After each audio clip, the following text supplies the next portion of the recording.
Why not? Because it's a club record signing tonight. Something in the region of £52 million. Arsenal are calling this a long-term contract. We believe it to be in the region of 5 years. So Alexandre Lacazette signing tonight for Arsene Wenger from Olympique Lyon, and former Arsenal player, man I know well, Charlie Nicholas, joins us live. Charlie, good evening. What's your reaction? Hi Jim, good evening. I'm absolutely chuffed about this, Jim.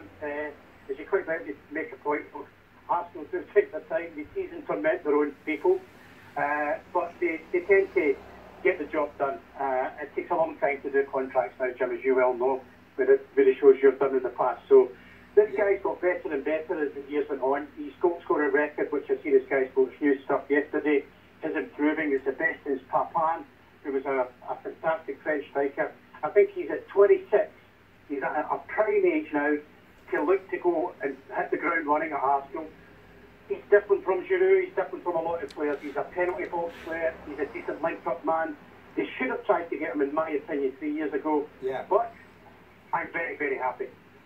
Charlie, I was speaking to Gerard Houllier this morning, and he was likening Lacazette to Ian Wright. Now, if he's anything like Ian Wright, Arsenal fans will be happy. Oh, wow. I mean, that would be stunning. But I think, in all honesty, I mean, Giroud's method is very good. And we obviously know there's troubles to seek with contract situation with Sanchez. But Arsenal needed, for me, Jim, a guy who's intelligent, his movement is good, he's got good speed. And he doesn't always have to go and be a linked-up, the old-fashioned number 9 that we kind of always cheer on a little bit, being British. But I think this guy's movement and his pace, and he'll want to come and improve on his own reputation. So I really do think he's a perfect fit. What kind of message does this send out then, Charlie? Because Arsenal fans have been clamouring for signatures. Now they come in with this fella, and it's a whopping 52 million. Yeah, well, I mean, look, Arsenal gets a lot of stick for different things, and some are deserved and some, in my opinion, are undeserved. He spent 42 in Ozil.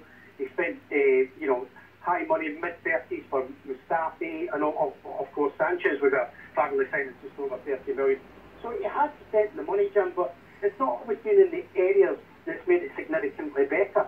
But I do generally think they're signing a guy who is, if he comes in with a pedigree like Ian Wright and he can score the goals that Wright scored, or even the way that young Anelka did when he was at Arsenal, he reminds me a little bit of that situation. And I think, of course, when he comes here and they realise obviously I'm very hopeful that Ozil will sign. The midfield creative side will be fine. He'll enjoy that. He should score and guarantee goals for Arsenal. I'm unsure about the Sanchez, as we all are. We've been following it for too long now. Yeah. But it might be an encouragement. The statement is to say to Sanchez and others, we are serious to get back, challenging for the title. We are serious about getting back into the Champions League again. It is a big statement of intent from Arsenal. Now, Charlie, I'm delighted you brought his name into this, Alexis Sanchez. You know how it works, and you know how it works inside a football club. Is the signing of this fella, Lacazette, going to influence Sanchez one way or the other? I generally don't think so. I think Sanchez is completely and utterly his own man. We've seen that with reactions last season. He is a winner, he's a warrior, he's a player we all truly admire. And we'd love to keep him. But Jim, if he's harping on and trying to get the same wages as people like Messi and Ronaldo, it's not going to materialise. And if they have to sell him, and it would be harsh, and it would be painful to have to sell him with only 1 year remaining, that you might have to consider this. But, Sanchez is he's in control of the whole situation here because the club have been so slow in reacting and sorting this out. I have generally got bad vibes about Sanchez. It just feels as if that he's teasing and tormenting other people to make an offer that Arsenal might have to consider. I hope I'm wrong in that, and I'm certainly hopeful if Lacazette's signing is an influence in Sanchez, it should surely be a positive one.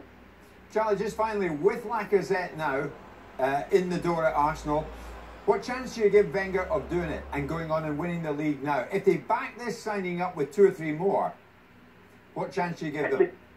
Well, there's always a chance, Jim. They fade away, they tend to get to Christmas and then they have a bad run, and then they get to kind of March, April time and it's the same old story. Now, that has to go. There's been, if we start the season poorly, Arsenal's going to be under significant pressure from an element of the support yet again. We know that. He knows that too. So he's got to get off their flyer. These players have got to respond. But Jim, there's evidence now that Arsenal's probably got 7 or 8 players in their group they could sell, and they should sell. there that would bring in a lot of money to the football club, but he also must go and seek players that would make it stronger, i.e. in midfield, if he has to sell Coquelin and El Neni to make it stronger again.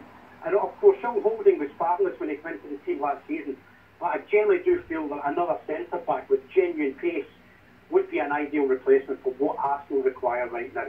A big night for Arsenal. Charlie, as always, thanks so much for joining us. Always a treat, Dan. There you go. Now, more breaking news.